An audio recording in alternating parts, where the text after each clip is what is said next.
Hello friends, Mandar here. I'm back with another video. Today we have that time of the month when Visa Bulletin is available for the next month. If you haven't already noticed, then you are lying, probably because the Visa Bulletin came in the morning. After the first week of the month, I always keep the page open on my phone and keep refreshing it until I see that it's arrived. So today is the day, and let's look at what is in it. We'll do the side-by-side comparison of it. As usual, EB3 doesn't seem to be moving at all, and EB2 has some very good news in it. And there is some interesting stuff that is happening in EB5 in regards to the charts. And we'll talk about some common scenarios that you may be facing with these dates progression. As again, if you are in this process, you want to watch this video until the end, and let's get started.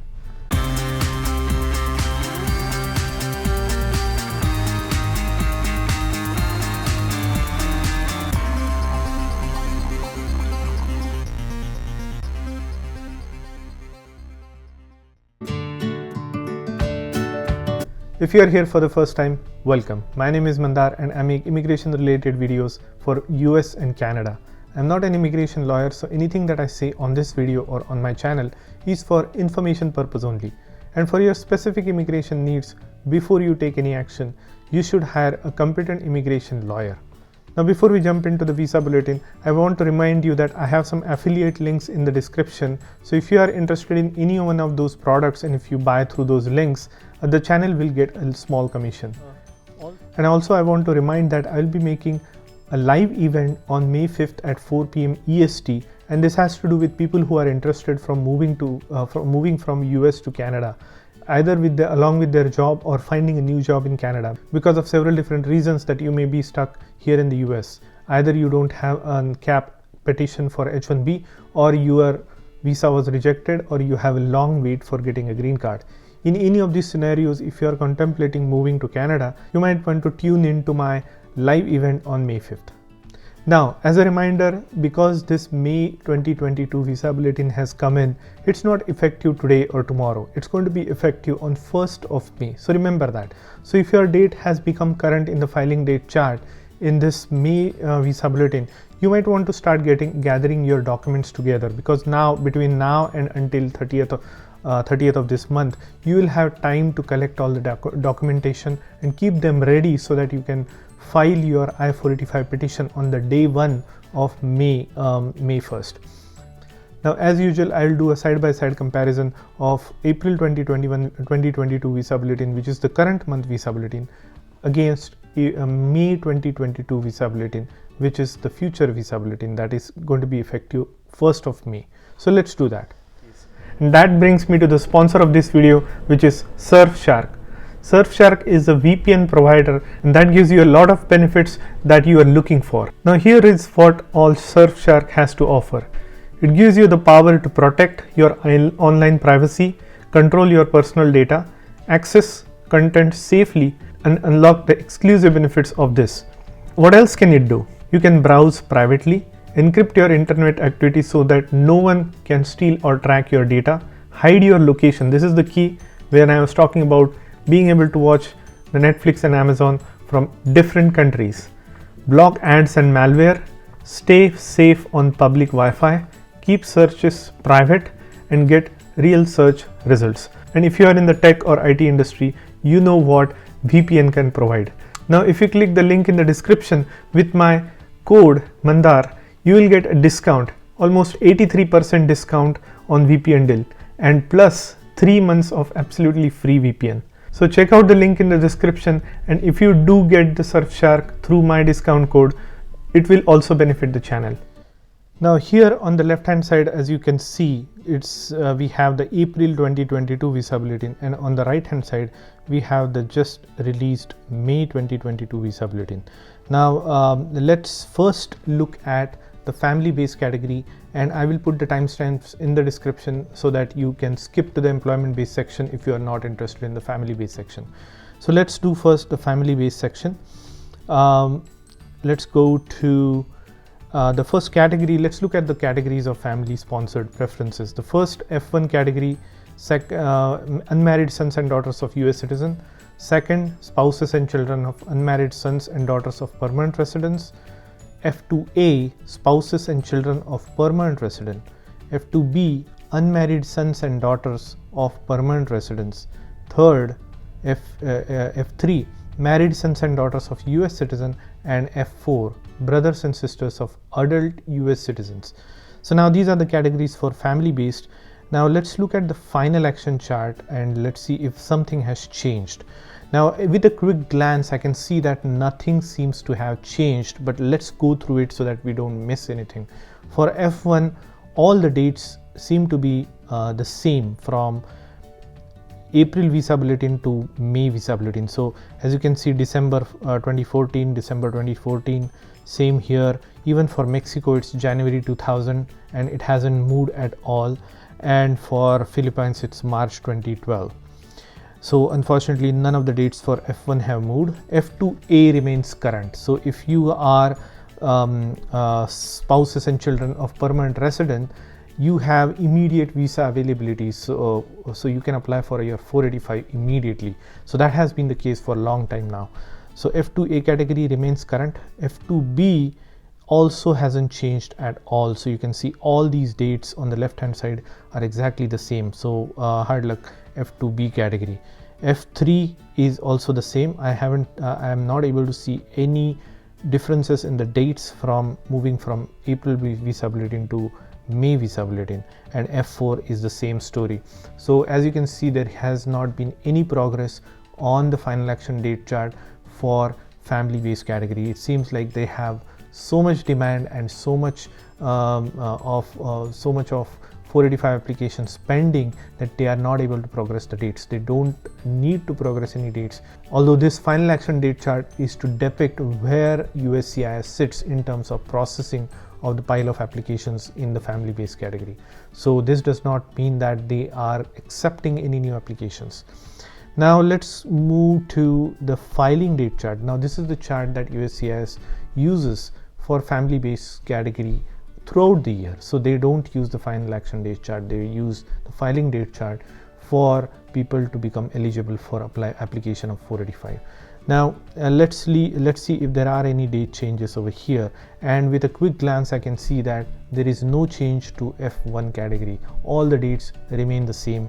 F2A remains the current. So as I said before, if you are in the F2A category, basically spouse and children of a permanent resident, you have an immediate visa number available in all the countries.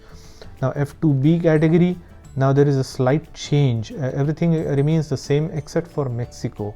Mexico has progressed by just about a week, from 22nd of April 2001 to 1st of May 2001. So that is not a huge progression, but that is consistent with what we have been seeing in the last couple of months, that in all of these family based category, only Mexico is the only country that is moving slightly forward by 1 week or so, and that's what is reflected in F2B category. Now F3 category, again I am not seeing any date changes, so it has. And F4 category also I'm not seeing any progression of the date except for Mexico. Again in F4 category I can see the dates moved from 22nd of December 2000 to 1st of March 2001. So that is a progression of almost 3 months or 2.5 months. So all in all, the story for family based category remains the same.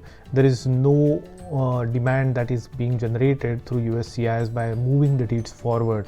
It seems that they have a huge backlog, and the visa numbers that are available are just enough or less than the backlog. So they see no reason to advance the date, and I would see this pattern going on until the end of the year. This is also one of the reasons that they are not being able to process enough applicants at the consulates, because remember, most of the family based visas are processed in the consulates, and most of the employment based visas are processed within the country. So that is the difference. Now consulates, as you know, still they are not at the full capacity, so we are seeing a delay in the processing of their applications in family based category, and that is reflected also in the charts. Now let's come to the employment based category.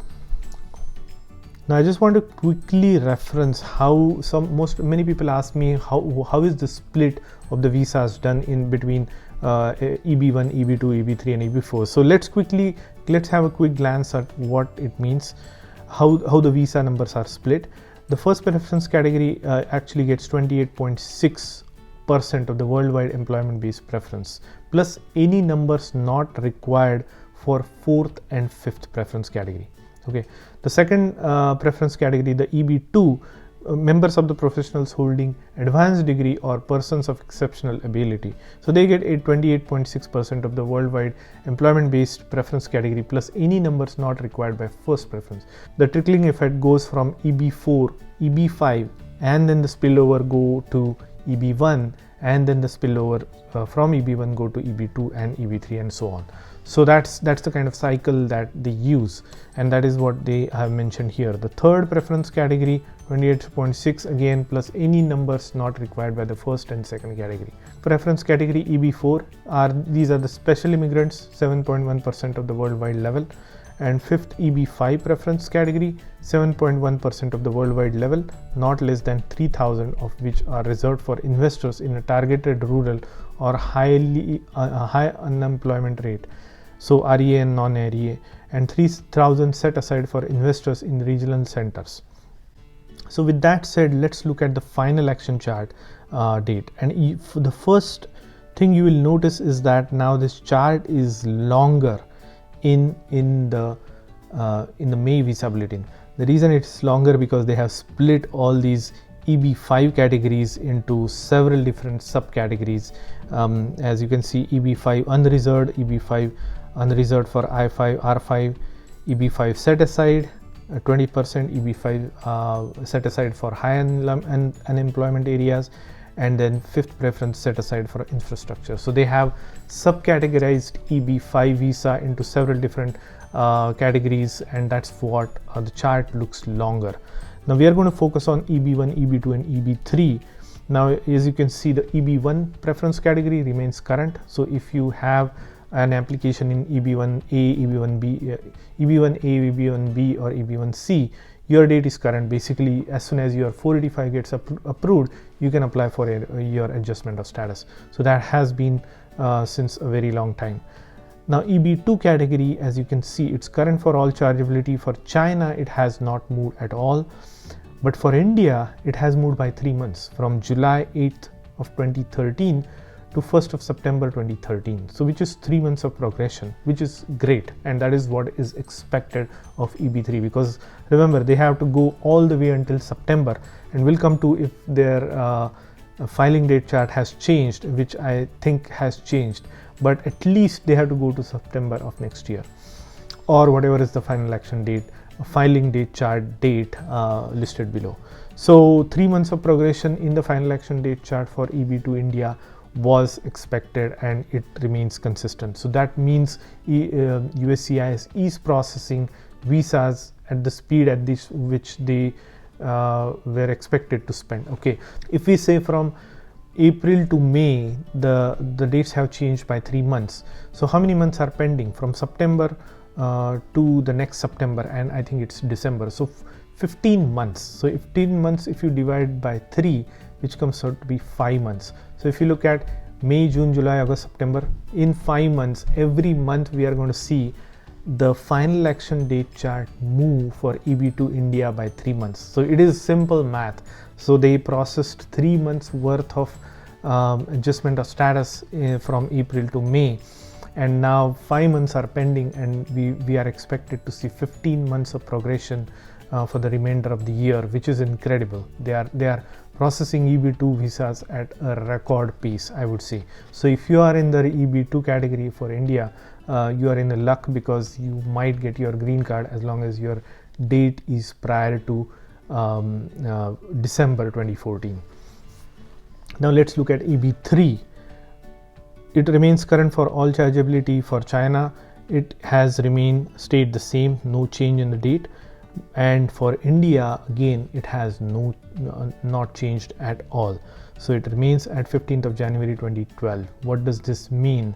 This means that they have enough applicants but not enough visa numbers for EB3 category to fulfill the already accepted demand.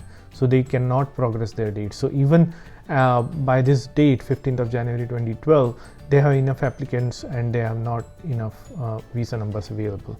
And then the rest of the dates are the religious category, workers category was unavailable last month, but now it has become current for the most countries, even for India. For non-regional centers, as I said, they have split the chart into 5 different sections, and most of them are current for the heavily populated countries. And for the regional center at the bottom, the regional center category was unavailable last month, but they have made it available and it's all current. So if you are in the regional center category, you are in luck. You will be able to proceed with your green card sooner. Now let's look at the filing date chart for employment based category. Now again, the EB1 category remains current, so no change there. EB2 category, for China it has not changed, but for India, and this is also very interesting, they continue to advance even the filing chart dates for India. So remember, they were saying about there were tons of visa numbers available for EB2 category. It seems to be true because they are simply advancing EB2 dates left and right. I have no clue why all of these visa numbers have become available, because at the beginning of the year they said that those numbers were not available, they were used up for the backlog. Now they are all of a sudden available. So until this backlog for EB2 is cleared out as much as possible, they are not going to trickle down to EB3, unfortunately. Now the only way EB3 can advance is in October, because the new set of numbers will be coming, and then there will be dedicated amount of visa numbers available for EB3, plus any trickling or any spilled over visas from the FB category that will be available for EB3. So in October of 2022, which is the first month of the next year, fiscal year, I am anticipating there will be an advancement for EB3, and until then EB2 backlog will be cleared as to the most extent. It's to be seen if USCIS is able to really clear this backlog, or they are just moving these dates in anticipation of clearing the backlog, because those are two different things. They are thinking that they will be able to process all these visa numbers and make use of all these extra green cards that are available in EB2 category, but in reality it remains to be seen whether they can do that. Remember that Texas or California address that they had prepared for the interfiling, we haven't heard any stories or any success stories from that particular interfiling situation. So I'm a little bit skeptical. I will be cautiously optimistic, as I said in my previous Visa Bulletin video. Let's see what happens. One positive sign is they are also advancing final action chart for EB2 India by 3 months, and if that continues, then we can assume that they are continuing with the pace of using up the visa numbers for EB2, and there will be less wastage at the end of the year. My speculation is there will be about 50,000 visa numbers wasted by the end of the year for employment based category, but that is just my guess. We'll see what happens. And for EB3, again, as you can see, there is no change for any of those dates. And now let's see if they have published which chart to use for May 2022 and for EB category. And I'm pretty sure that they are going to continue to use the filing date chart, which is very unusual. Well, Charlie Oppenheim was here. He used to discontinue use of filing date chart beyond January, but seems like this new administration or new person in charge is doing things very differently, and I don't know if it's good or bad. It's to be seen in the future, but they still haven't published which chart they are going to use. But my speculation is they are going to continue to use the filing date chart for EB category as well, purely due to the fact that they have advanced the filing date dates for EB category for EB2 India. So that's all I wanted to say in this video. Now remember, if you are eligible for EB2, I would say there is no reason for you to not apply or not upgrade your application to EB2. So if you are have a pending AOS in EB3 and if you are eligible to interfile to EB2, go ahead and do it. Now remember, you should only upgrade to EB2 if your final action date is current, because there is no point in upgrading or interfiling to EB2 if your filing date is current, because that's not the date when the visa officer will assign a visa number for your case. It's only when your final action date is current is when it becomes meaningful for your application to be upgraded to EB2, because that's when it will be picked up for a visa number assignment. So hope that makes sense. And all these job changes scenarios and all of these things that you are going through, message me on my Patreon site and I will guide you regarding what I will do if I were in your case in this particular situation. But my message to you is, since EB2 dates are moving so fast and we can predict that they will meet the December 2014 date at the least by September of this year. So which is a very good news, because now these dates have progressed with leaps and bounds in the last few months and years. If your date is current in this May Visa Bulletin in the filing date chart, congratulations, now you'll be able to get into your adjustment of status. So that's really all I wanted to say in this video. If you like the content of this video, please hit the like button and consider subscribing to my channel, and I will see you in the next one.